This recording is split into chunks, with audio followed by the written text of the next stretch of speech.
Hey everyone, welcome to Velvet Ropes on Wrestling News Co. I'm your host, SoCal Val, and today's special guest is WWE Superstar Nattie Neidhart, hot off the presses of starting her book tour. Nattie, how have you been? You look great. Thank you. I've been good. It's so good to see you again, Val. I feel like it's been a minute, but like this makes my morning. So thank you. Well, I am honored to that you would come chat with us here, but I feel like I see a lot of you, not only online, on TV, on Leonard's page. I see all of you all the time. Well, I try to stay active. I try to stay alive and kicking. So thank Well, you have been very busy, and I want to say a huge congratulations on the Last Hart Beating. It's a powerful title for your new book. And to be honest, I read that title a few times today, and genuinely, I got teary eyed. It's a very powerful title. Can you tell us, first of all, the story behind choosing that title and what the book signifies for you and your family's great legacy? I think for me, I didn't have a hard time picking that title. It was sort of one that like Booker T had done an interview and somebody had asked him about, he was like, he was so sweet. He was putting me over. He was like, Nattie's, she's the best. Because she's still standing. She's been doing this for so long and she's like the Tupac song, who's like, the last mother effer breathing. He said that in an interview. And I said to TJ, I'm like, that's the name of my book. I'm like, Booker T really did help name my book because I was like, I love Tupac. So it's coming as a little bit of a Tupac reference from his song Breathing. But Booker T, Booker, you're getting all the credit for this. But it like when I think about my career, I'm like, man, I'm the last heart beating. I'm the last one doing this. I'm the last one in my family that is in WWE and competing.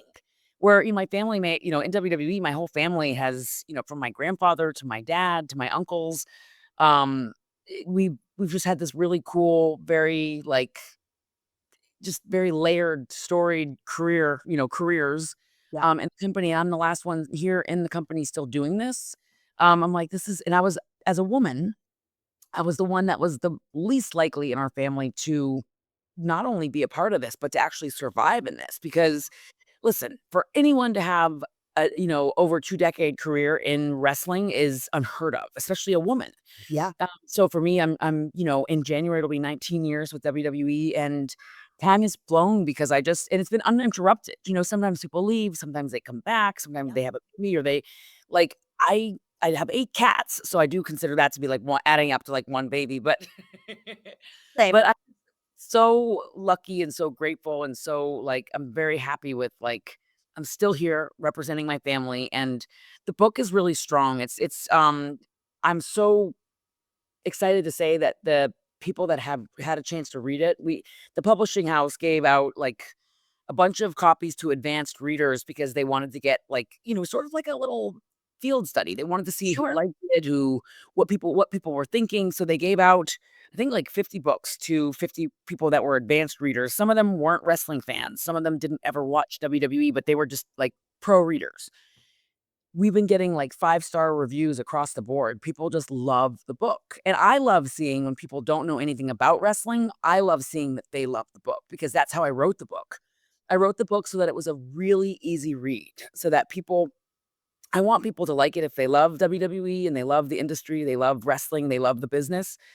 It's great if they love it, but if you've never watched it, that's kind of another thing that like that's why I love doing Total Divas so much because a lot of our viewers on Total Divas, they had never seen or heard of WWE. Yeah. You know, It was so cool. It brought a lot of female fans too, right? yeah, a lot of them weren't, they were people that were watching the Kardashians or they were watching, Bravo or and then they would fall in love with WWE. Moms that would watch Total Divas would bring their kids to watch WWE shows. That's how I met Roxy, who's now tonight actually facing Nikki Bella on Raw. She came to one of our shows and she was like, I love Total Divas and I want to get into wrestling. I love, next thing you know, she's like inspired to do this. Now she's doing it. And it's just nice. We have a cool reach and people are loving the book and they're loving the story in the book. I love that, and I love that you don't have to be like, it's not required to be a diehard fan. That's really cool that you're gonna reach so many different genres of folks. But you've said recently that this is not a typical wrestling book, and I've read quite a few of them, but it's focused on relationships, and you called it a survival handbook for life. And you've candidly shared that you were scared to write the book, and I'm sure it's a very emotional process. But for fans, like you just said, that they think they know you from Total Divas, what's like the biggest truth in this book that's gonna shock them? Well, I think for me, like when I say I was scared to write the book, it's because I'm a recovering people pleaser. So I'm just one of those people that I wanna make everyone happy, but then in reality, you can't do that. Like, when I was young and I was in school or in my teens, I always remembered, like, I just wanted to, like, be the best in the class and get the best grades and do the best and have everybody like me and the teachers like me. It's like, it's not realistic, you know what I mean? And, Right. like, I think as a recovering people pleaser, I was scared that, what if nobody likes the book? What if nobody buys the book? What if people hate it? And then I was like, Bret Hart actually gave me the best advice. And he has a book that's a New York Times bestseller. It's probably the, I think, maybe the greatest wrestling book ever written. He said, write the book for you. He's like, just write it for you. He's like, you won't go wrong. If you write the book for you, you won't go wrong. And he's like, because you can't make everybody happy. He's like, but you can make yourself happy and you got to write the book for you. And so as I took his words into, I really thought about his words as I continued to write the book. I realized that, like, my story could help so many other people. And so as some of the girls would read my book, um, I let Nia Jax read it, I let Beth Phoenix read it, I let Carmella read it, I let Bailey read it, I let Liv Morgan read it, Bianca Belair. They were girls that I, shared the book with. And prior, like, as I was writing it, I was sharing chapters with them, and, like, Bianca and Liv have both read it in full, Nia, Bailey. Um, when they were reading the book, they were like, I, like, had no idea, or they had lots of questions. But Bianca is somebody that I've mentioned before in interviews because she said to me, she's like, "The book really, like, made me look at myself and, like, heal certain things in myself." Yeah. And you're not talking about just wrestling, we're talking about, like, especially women in sports, where a lot of us are overachievers, not just in wrestling, but, like, in sports where you see, so many women have eating disorders, or they strive for perfection, or they're trying to please their parents, or they're trying to do, they're there's just so many lessons in healing. And Bianca said, she goes, when I finished the book, she's like, it's about finding people, it's about losing people, it's about Yeah. gaining people. And my dad and I dedicate the book to my dad. So the book is Love that. dedicated to my dad. But, like, I love being able to share that, like, my dad and I had a very complicated relationship because he he loved wrestling, but he also was, like, scared of his daughter. Like, he's like, he didn't want me to get hurt physically, and he's like, "You're gonna be traveling 300 days a year, you're never gonna be home." Yeah. He's "I don't want you to get get drop kicked in the teeth and, get your teeth knocked out." Like, he was like a dad that really cared.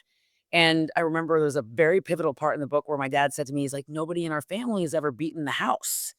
And I didn't understand exactly what he meant by that, but as I got older, I realized, because my dad didn't want me going to Japan, because he was like, "It's so tough over there. The girls they're so strong, and they're just," you hear, like, that strong style in Japan, and you see videos of these women in Japan, they're very physical.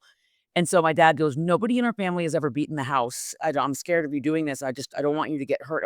Get hurt emotionally is the biggest thing." Yeah. Um, and I realized, like, man, like, in a family that's done everything, I will never be the first person in my family to be in the Hall of Fame.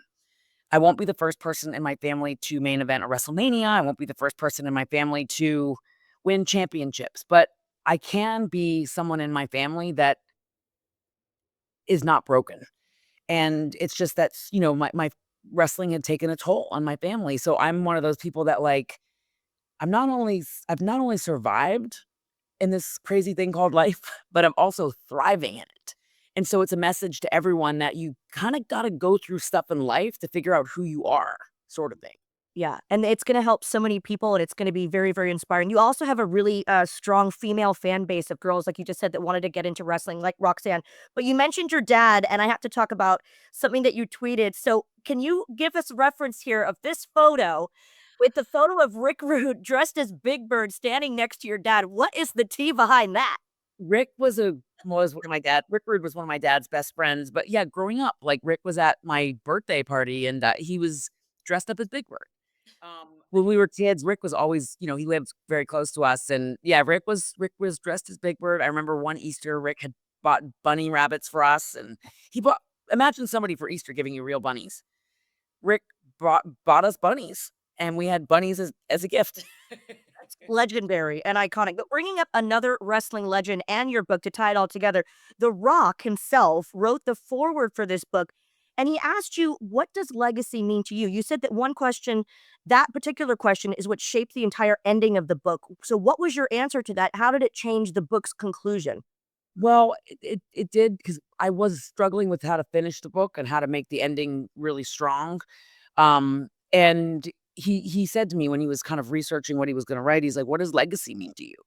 And he's like, "What does it mean to you? What does it mean to your family? What is it like, what do you think when you hear the word legacy?"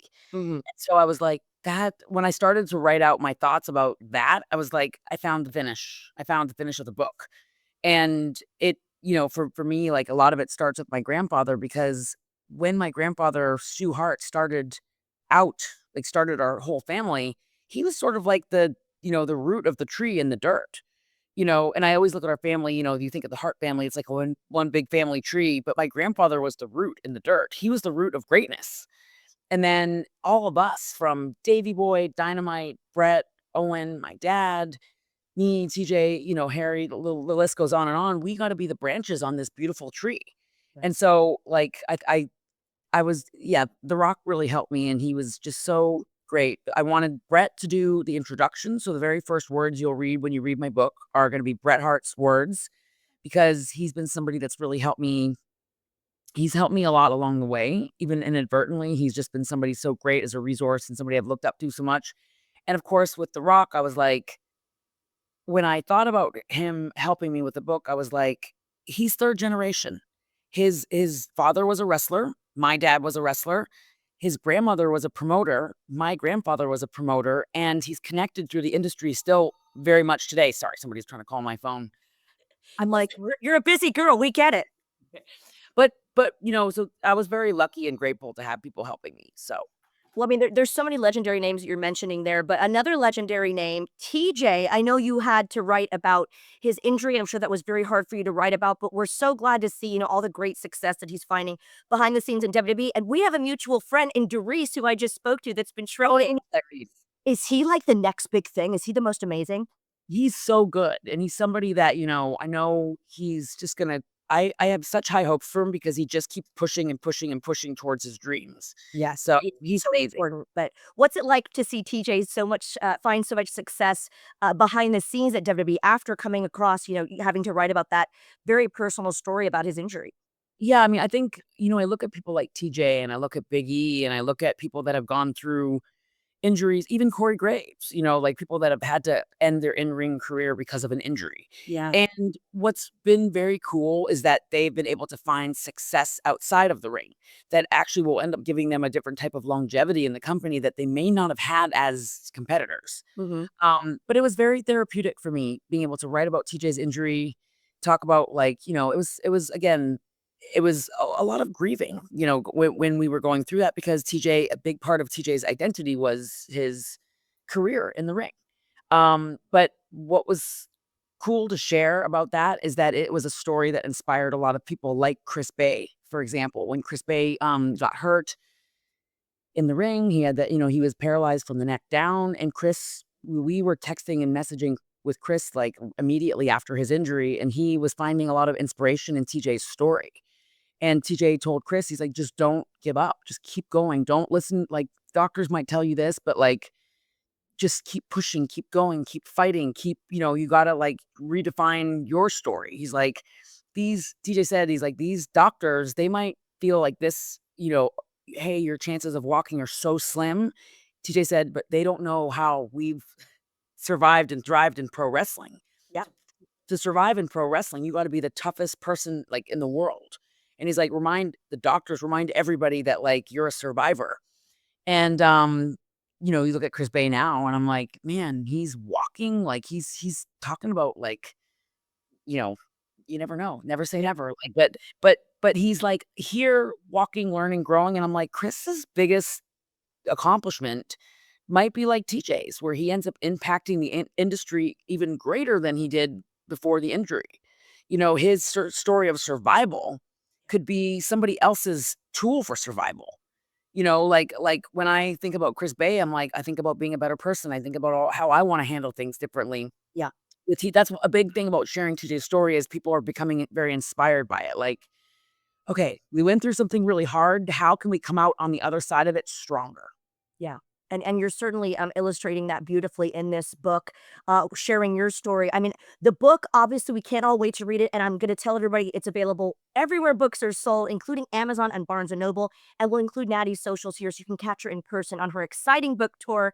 I just want to say thank you. And a quick story before we go. I know we've got to run out of time here. But talking about how you have the nicest reputation and most stellar reputation in wrestling, I want you guys to know, watching right here, that I met Nattie, I think I was about 17 or 18, at an independent show in Florida, FIP Evolve back in the Yes. day. So I thought, and I said, "Oh my God, what are you doing here, Nattie?" You said, "I'm just here to watch and support."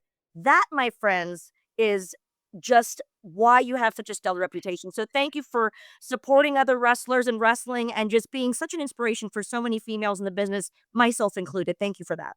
You're so welcome. I love wrestling, and I owe everything to wrestling.